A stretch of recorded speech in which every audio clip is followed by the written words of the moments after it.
জয়গুরু। আজকেও আমরা ঠিক পূর্বের ন্যায় সেই শ্রী শ্রী ঠাকুর অনুকূলচন্দ্রের জীবনী গ্রন্থ থেকে ঠিক যতটা আগের দিন হয়েছিল তারপর থেকে পাঠ করব।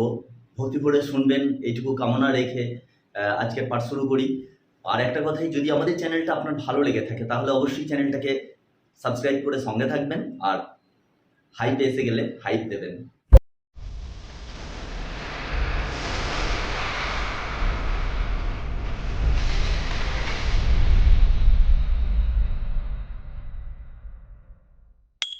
ক্ষিপ্রতার সহিত কার্য সম্পাদনের সদভ্যাসটিও অতি বাল্য হইতেই অনুকূলচন্দ্রের চরিত্রগত ছিল।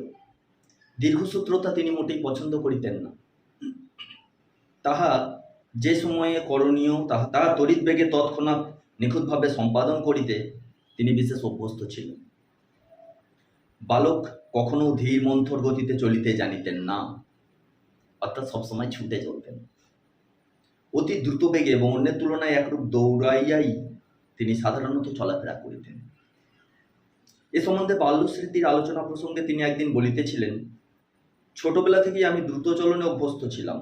রাস্তায় চলবার সময় আমার মনে হতো গুরুদেব হুজুর মহারাজ যেন আমার মাথায় থেকে আমাকে চালিয়ে নিচ্ছেন।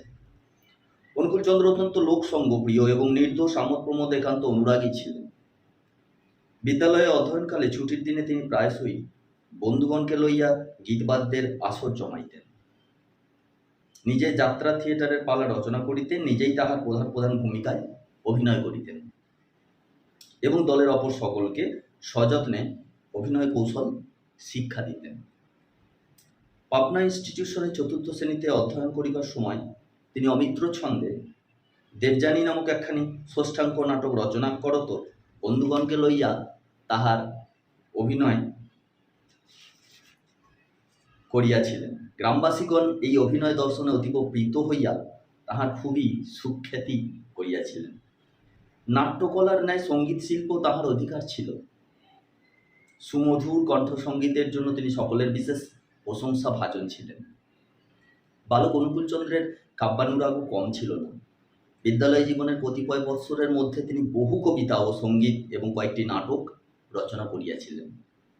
তাহার বাল্য রচনা সমগ্র পাণ্ডুলিপি সংগ্রহ করা সম্ভব হয় নাই। বহু চেষ্টায় স্বহস্তলিখিত যে একখানি পাণ্ডুলিপি সন্ধান পাওয়া গিয়াছে, তাহাতে 22টি কবিতা, 29টি সঙ্গীত, দেবযানী নামক একখানি পূর্ণাঙ্গ নাটক এবং অপর আরেকটি নাটকের কিয়দংশ লিপিবদ্ধ আছে।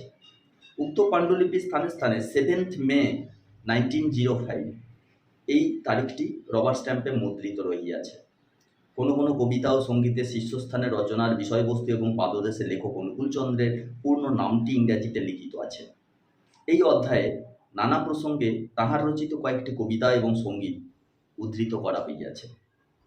অবশিষ্ট রচনাবলীর কিয়দংশ গ্রন্থ পরিশিষ্টে সন্নিবিষ্ট করা হইল। বালক অনুকূলচন্দ্রের আরেকটি উল্লেখযোগ্য বৈশিষ্ট্যের কথা। কোনো বিষয়ের অন্তর্নিহিত কারণকে জানিবার একটা প্রবল আগ্রহ সত্যই তাহার তরুণ মনে জাগিয়া উঠিত এবং অদ্ভুত মনন শক্তির বলে তিনি নিজেই আপন মনের সকল জিজ্ঞাসা সমাধান করিয়া লইতেন। তাহার সুতীক্ষ্ণ সন্ধানী দৃষ্টির নিকট বস্তুর স্বরূপ এবং সূক্ষ্মাতি সূক্ষ্ম সত্যগুলি অতি সহজেই ধরা পড়িত। এ সম্বন্ধে নিম্নে কয়েকটি ঘটনার বিবৃত করা হইল। অনুকূলচন্দ্র একদিন ভাটগাছের পাতা চিবাইয়া যে উপায় অত্যন্ত তিক্ত স্বাদ ও পাকস্থলিতে তীব্র বেদনা অনুভব করিলেন। পাতাগুলি চর্বণের সঙ্গে সঙ্গে তাহার মুখে প্রচুর জলও উঠিল। কিছুদিন পরে কথা, তাহার এক বন্ধুর পেটের অসুখ করিয়াছিল। রুগ্ন বালকটিরও যে উপায় তিক্ত স্বাদ, পাকস্থলিতে বেদনাবোধ এবং মুখে জল উঠা প্রভৃতির লক্ষণগুলি দেখা দিয়াছিল। এই অবস্থায় অনুকূলচন্দ্রের মনে ভাটপাতা চর্বণের সকল স্মৃতি উদিত হইল। তিনি কৌতূহল পরবশ হইয়া বন্ধুটিকে ভাটপাতার কিয়দংশ রস পান করিতে দেন। বড়ই আশ্চর্যের বিষয়, উক্ত ব্যবস্থায় ছেলেটির অসুখ পুরোপুরি সারিয়া যায়। এই ঘটনায় বালকের মনে এই প্রত্যয় জন্মিল যে সুস্থ অবস্থায় শরীর বিধানে কোনো দ্রব্য যে যে প্রতিক্রিয়া সৃষ্টি করে, রোগাক্রান্ত দেহে তরুণ তদ্রূপ লক্ষণাদি প্রকাশ পাইলে সেই দ্রব্যের প্রয়োগে অবশ্যই রোগের আরাম হইবে। এইভাবে আরো কয়েকটি উদ্ভিদের গুণাগুণ পরীক্ষা করিয়াও তিনি ওই একই সত্যে উপনীত হইলেন। মহাত্মা হ্যানিম্যান আবিষ্কৃত হোমিওপ্যাথি চিকিৎসা তত্ত্বের বিষয়ে যদিও তখন পর্যন্ত বিন্দু বিসর্গ তাহার জানা ছিল না। তথাপি উক্ত শাস্ত্রের মূল সূত্র সিমিলিয়া সিমিলিবাস কারান্তা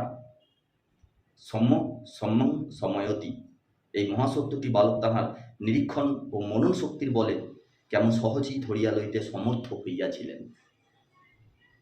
পাবনা স্কুলে পড়িবার সময় হঠাৎ একদিন অনুকূলচন্দ্রের মনে খেয়াল হইল, দোয়াত লইয়া স্কুলে যাইতে অসুবিধা হয়, কলমের ভিতর কালি ভরিয়া লইলে কেমন হয়। যেমন ভাবা অমনি কাজে লাগিয়া যাওয়া। একটি সরু খাগের নলে কালি ভরিয়া ও তাহাতে একটি নিব লাগাইয়া তিনি একটি কলম প্রস্তুত করিলেন। লিখিতে গিয়া দেখিলেন নিবে কালি আসে না। তৎক্ষণাৎ তাহার মাথায় এই বুদ্ধি আসিল, কলমের উপর দিকটা বন্ধ রহিয়াছে, সেখানে একটা ছিদ্র করিয়া দেওয়া প্রয়োজন। পিন দিয়া একটা সরু ছিদ্র করিয়া দেওয়ায় কালি আসিতে লাগিল বটে, কিন্তু তাহার পরিমাণ এত বেশি যে তিনি আর এক নতুন সমস্যায় পড়িলেন।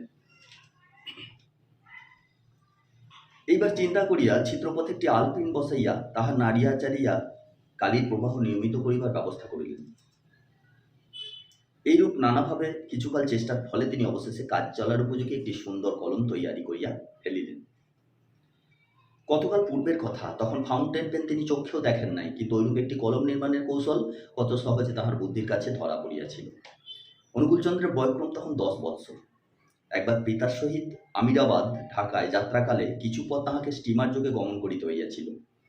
ওই সময় চলন্ত স্টিমারের ইঞ্জিনটির প্রতি বালকের কৌতূহলী দৃষ্টি আকৃষ্ট হইল। তিনি বহুক্ষণ ধরিয়া ইঞ্জিনের প্রতিটি অঙ্গ প্রত্যঙ্গ এবং তাহার গতিবিধি, গঠন বৈশিষ্ট্য, কার্যপ্রণালী প্রভৃতি সকল ব্যাপার নিবিষ্ট মনে পর্যবেক্ষণ করিলেন। বলিতে কি, সঙ্গে সঙ্গেই ঐরূপ একটি ইঞ্জিন তৈয়ারি করিবার প্রবল আগ্রহ তাহার মনে জাগিয়া উঠিল। গন্তব্যস্থানে পৌঁছিয়াই তিনি পিতাকে বলিয়া একজন কর্মকার কারিগর ডাকাইয়া আনিলেন এবং ইঞ্জিনের কলকবজা যেমন যেমন দেখিয়া আসিয়াছিলেন লোকটিকে তৎসমুদয় পুঙ্খানুপুঙ্খ রূপে বুঝাইয়া দিলেন। বালক অতঃপর ওই লোকটির সঙ্গে থাকিয়া তাহার সাহায্যে নিজ প্রয়োজন মতো কতগুলি অংশ তৈয়ার করাইয়া লইলেন। অবশেষে ওই সমুদয় অংশ এবং নিজ গৃহের কতিপয় দ্রব্যাদির সাহায্যে তিনি একটি ইঞ্জিনের নির্মাণ কার্য সম্পন্ন করিলেন এবং অগ্নিসংযোগ করত তাহা চালাইবার চেষ্টা করিলেন। ইঞ্জিনটি প্রথমত কিছুক্ষণ চলিল না, কিন্তু কিয়ৎকাল পরেই ইহার চাকাগুলি ভীষণ বেগে সশব্দে ঘুরিতে লাগিল। বয়লার হইতেও প্রচুর পরিমাণে বাষ্প নির্গত হইতে লাগিল। এমন সময় কি জানি কেন হঠাৎ যন্ত্রটির নির্মাণ কার্যের কোনো বিশেষ ত্রুটির কথা তাহার মনে পড়িয়া গেল। এই অবস্থায় নিশ্চিত বিপদের আশঙ্কায় তিনি তৎক্ষণাৎ কারিগরটিকে লইয়া দূরে সরিয়া দাঁড়াইলেন। দেখিতে দেখিতে ইঞ্জিনটি ফাটিয়া চুরমার হইয়া গেল। বাল্যসুলভ কৌতূহলের বশবর্তী হইয়া অনুকূলচন্দ্র নিজ বুদ্ধি বলে একবার একটি গ্রামোফোনের সাউন্ড বক্স তৈয়ার করিয়াছিলেন। বাবলা গাছের কাঁটা এই যন্ত্রটির পিনের কার্য করিত।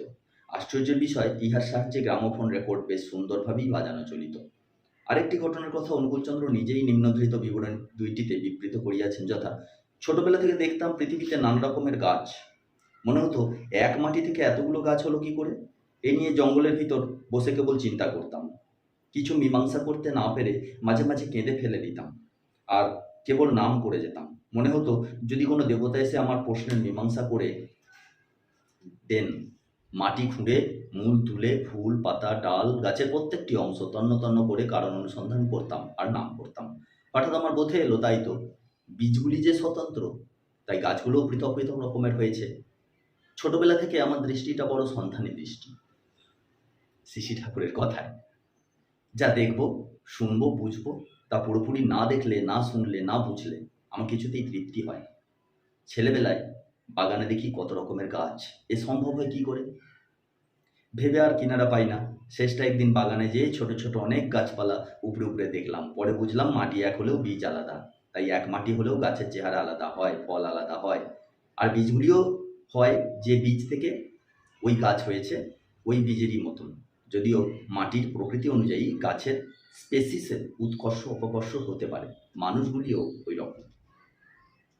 একই পরিবেশে বহু মানুষকে জন্মাতেও বাস করতে দেখা যায়, কিন্তু বীজ অনুযায়ী আকৃতি প্রকৃতির পার্থক্য হয়। আবার তারা যে বীজবাহী হয়, সে বীজও তারা যে বীজ হতে উদ্গত হয়েছে তারই অনুরূপ। পুরুষ পরম্পরায় এমন করেই চলে, তাই বর্ণধারা ও বংশধারা না মেনে উপায় নেই। এগুলি আপনাদের কেমন লাগছে অবশ্যই আমাদের জানাতে ভুলবেন না, এবং যদি ভালো লেগে থাকে তাহলে অবশ্যই কিন্তু আমাদের চ্যানেলটাকে সাবস্ক্রাইব করে পাশে বেল আইকনটি টিপে দেবেন, যাতে আমাদের চ্যানেলের নিত্য নতুন ভিডিওগুলি আপনার মনোরঞ্জন করতে পারে, আপনার শ্রদ্ধা, ভাব সমাধি সব কিছুর দিকে আপনাকে এগিয়ে নিয়ে যেতে পারে। ভালো থাকবেন, সুস্থ থাকবেন, আনন্দে থাকবেন, রসে থাকবেন এবং তিনিময় চ্যানেলের সাথে এভাবেই জুড়ে থাকবেন। আজকের মতো বিদায় নিলাম। আবার দেখা হচ্ছে নেক্সট ভিডিওতে। জয় গুরু, বন্দে পুরুষোত্তম।